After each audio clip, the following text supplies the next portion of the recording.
Good morning, my dear students. Today's topic of discussion is beta-lactamase inhibitors. These agents resemble beta-lactam antibiotics only structurally, but do not possess any significant antimicrobial action. So they are not belonging to the group of beta-lactam antibiotics. They bind irreversibly to the catalytic site of susceptible beta-lactamases produced by bacteria to prevent hydrolysis of penicillins. Hence, they are also known as suicidal inhibitors. They can inhibit plasmid-mediated beta-lactamases which are responsible for transferring drug resistance, such as those produced by methicillin-sensitive Staph aureus, H. influenzae, Haemophilus ducrei, E. coli, Klebsiella pneumoniae, so many other examples.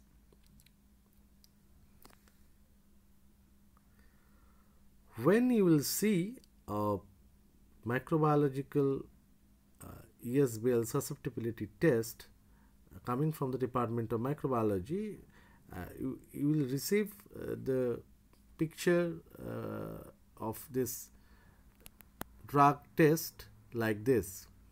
You see R stands for resistance, and S stands for sensitive. So just beside each and every drug, the term R or S is being mentioned.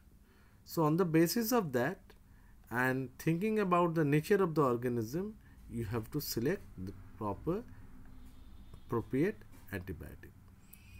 And if you see that most of the cases you are not getting a single agent which is probably showing you sensitivity towards a particular organism, then you may think about adding beta-lactamases with that antibiotic so that the situations can be controlled in a better way.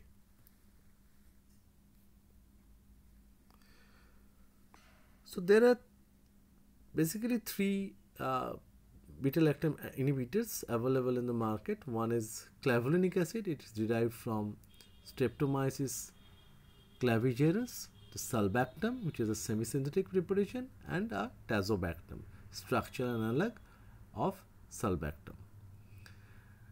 Beside this, there is one more invented very recently, that is called avibactam, and they are combined with their respective beta-lactam antibiotics on the basis of their pharmacokinetic property and their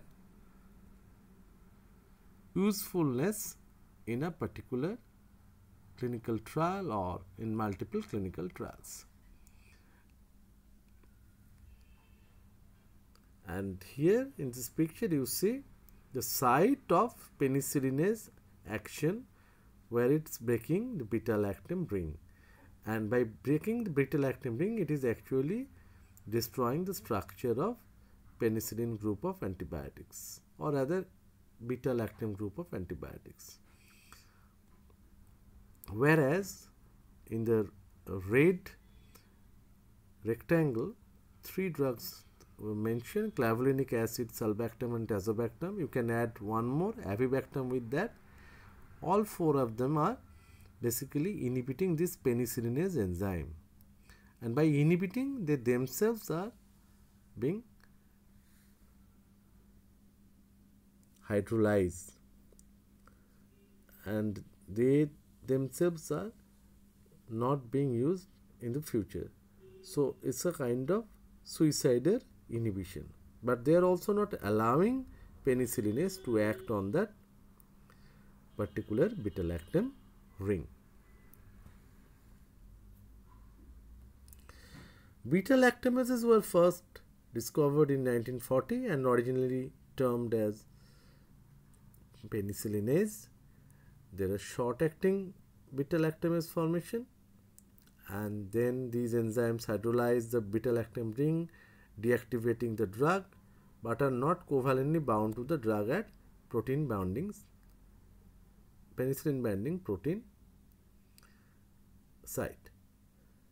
three classes A, C and D catalyze the reaction using a serine residue.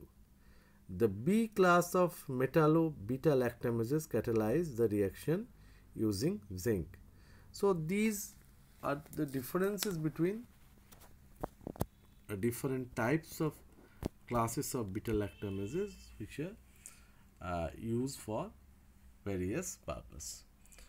And beta-lactamase inhibitors are basically inhibiting these beta-lactamase enzyme. Beta-lactamase production is the most common mechanism of resistance. Some such those produced by Staph aureus, Haemophilus, E. coli are relatively narrow spectrum called penicillinase and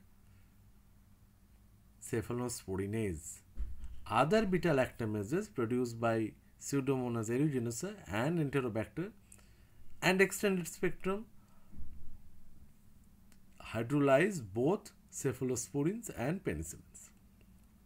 Carbapenems are highly resistant to hydrolysis by penicillinase and cephalosporinases, but they are hydrolyzed by metallo-beta-lactamase and carbapinamases. So, all of them are susceptible to some kind of enzyme synthesized by these virulent bacteria.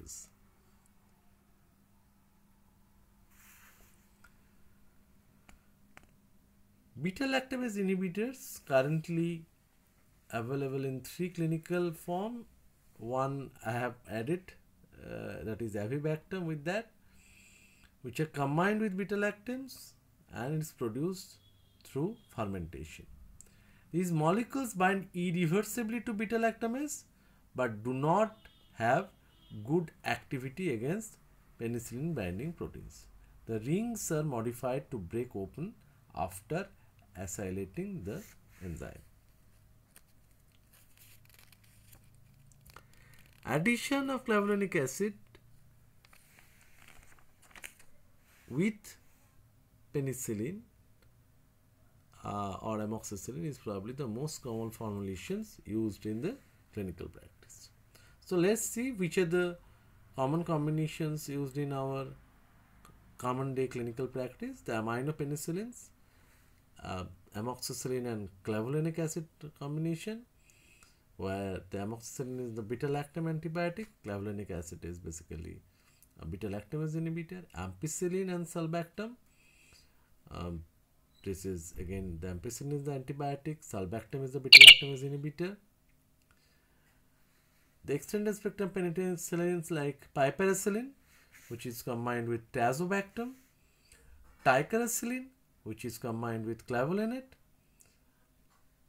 Piperacillin and tazobactam TDS combinations are also being effective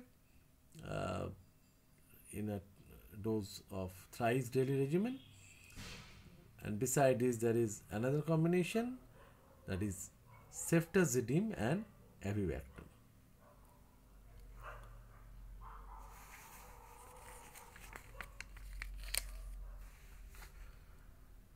Addition of clavulanic acid with amoxicillin extends the antimicrobial spectrum of amoxicillin against beta-lactamase producing bacteria like Streptoneumoniae, Haemophilus influenzae, Moraxella, methicillin sensitive Staph aureus, beta-lactamase producing anaerobes, E. coli, Proteus.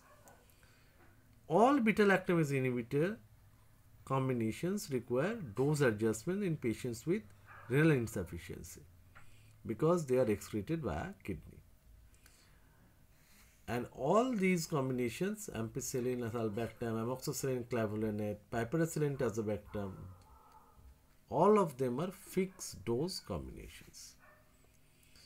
Rarely we can see the side effects of GI intolerance, stomatitis and rashes, but hypersensitivity reaction, as you all know, it's common with penicillin group of drugs or beta-lactam group of drugs. So this can be always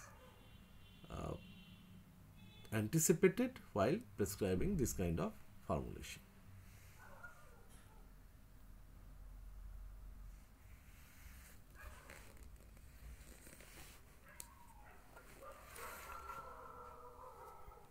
So this is the common combinations which are used in the clinical practice: amoxicillin clavulanic acid, ampicillin sulbactam, ceftazidime avibactam, which is the latest one, piperacillin tazobactam, cefoperazone sulbactam, and ticarcillin clavulanic acid. Out of this, sulbactam is structurally similar to clavulanic acid and is combined in equal proportions with ampicillin and given IM or IV route. Parenteral powder for reconstitution is available in 125 mg, 250 mg and 500 mg and 1.2 gram vials. Tazobactam is combined with piperacillin in a fixed dose combination of 3 gram of piperacillin and 250 mg of tazobactam and is given parenterally every 6 hourly in pseudomonal infection. Clavulanic acid itself is produced by Streptomyces clavulaligerae, having poor antimicrobial effect. It is combined with amoxicillin and is effective against beta-lactamase producing staphylococci, gonococci, E. coli. Amoxicillin and potassium clavulanate are available in fixed dose combination preparations of 500 mg and 875 mg of amoxicillin with 125 mg of clavulanate. The last one is avibactam, which is basically a new beta-lactamase inhibitor that inhibits wide range of beta-lactamases, particularly those produced by Pseudomonas aeruginosa. It improves the antimicrobial effects of ceftazidime. Ceftazidime is a anti-pseudomonal cephalosporin. Avibactam is available in a combination of 2 gram of ceftazidime and 500 mg of avibactam and is indicated to treat complicated intra-abdominal infection along with metronidazole. It is also indicated in complicated cases of UTI, including pyelonephritis. The organisms sensitive to the combination include E. coli, Klebsiella pneumoniae, Pseudomonas aeruginosa, Proteus. The dose of the preparation of ceftazidime and avibactam is around 2 gram and 500 mg respectively and is given intravenously as infusion for a period of 2 hours and continued at 8-hourly interval for a period of 10 to 14 days. So these in brief about the pros and cons of beta-lactamase inhibitors, which are not beta-lactam in nature, but they are always playing their role to help beta-lactam antibiotics for killing those harmful bacteria. And these kind of combinations or drug-drug interactions are beneficial in nature.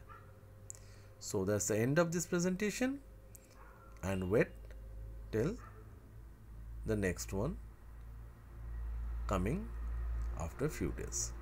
Thank you.